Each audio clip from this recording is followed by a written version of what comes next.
पुर एक सुंदर और शांतिपूर्ण गांव था। हरे भरे खेत, मीठे जल के कुएं और मेहनती लोग। ये गांव किसी स्वर्ग से कम नहीं था।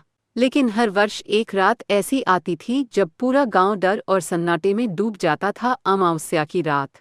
लोग कहते थे कि इस रात गांव में एक भूतिया राक्षस का साया पड़ता था। उसे भरम राक्षस कहा जाता था।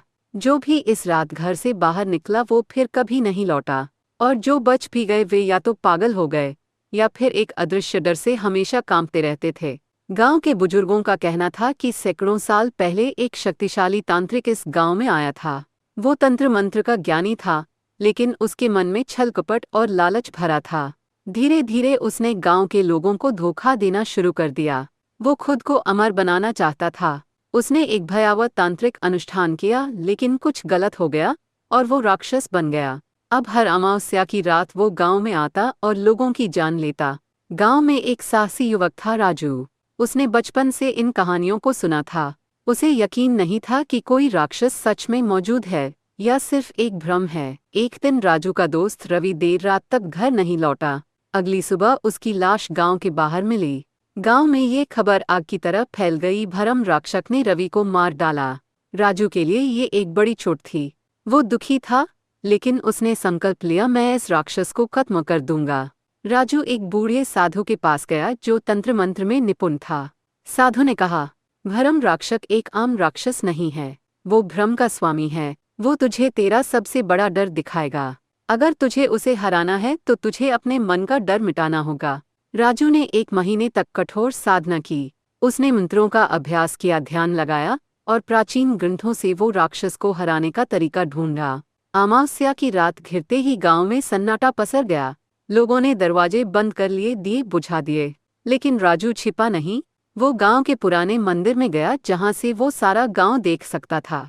रात के तीसरे पहर हवा अचानक तेज चलने लगी। अचानक गांव की गलियों में एक अजीब सी गूंज उठी। हवा में फुसफुसाहटें सुनाई देने लगी। एक भयानक साया मंदिर की ओर बढ़ रहा था। राजू ने गहरी सांस ली। उसने मंदिर के ऊंचे चबूतरे से नीचे देखा। कोहरे के बीच एक डरावनी आकृति धीरे धीरे गांव की ओर बढ़ रही थी। लाल जलती हुई आंखें, कांटेदार काली त्वचा, लंबे टेढ़े मेढ़े पंजे। ये भरम राक्षस था। भरम राक्षस ने अपनी शक्तियों का प्रयोग किया। राजू को भयानक दृश्य दिखने लगे। उसके माता पिता की चीखें, गांव में आग लगी हुई, उसका खुद का मृत शरीर पड़ा हुआ। राजू को लगा कि वो मर चुका है, लेकिन तभी उसे याद आया ये सब भ्रम है। उसने अपनी आंखें बंद की और जोर से मंत्र पढ़ा, ओम क्री काल भैरवा नमः। हवा में कंपन हुआ। भरम राक्षस की छाया हिलने लगी। अब वो अपना असली रूप दिखाने को मजबूर था।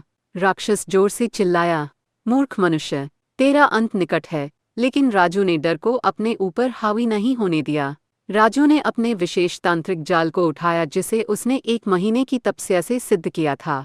जैसे ही राक्षस ने हमला करने के लिए पंजा उठाया, राजू ने जाल फेंका। जाल चमक उठा और भरम राक्षस के चारों ओर लहराने लगा। भरम राक्षस चीखने लगा।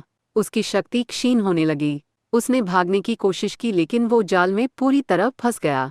राजू ने अंतिम मंत्र पढ़ा और ओम नमः शिवाय। अचानक एक तेज रोशनी का विस्फोट हुआ। भरम राक्षस की चीखें पूरे गांव में गूंज उठीं और वो धुएं में बदलकर हमेशा के लिए विलीन हो गया। अगली सुबह सैकड़ों सालों में पहली बार अमावस्या के बाद गांव में सूरज की रोशनी आई। लोग अपने घरों से बाहर निकले और जब उन्होंने सुना कि राजू ने भरम राक्षस को हरा दिया है, तो गांव में जय जयकार गूंज उठी। अब हरियालीपुर हमेशा के लिए इस डर से मुक्त हो गया था।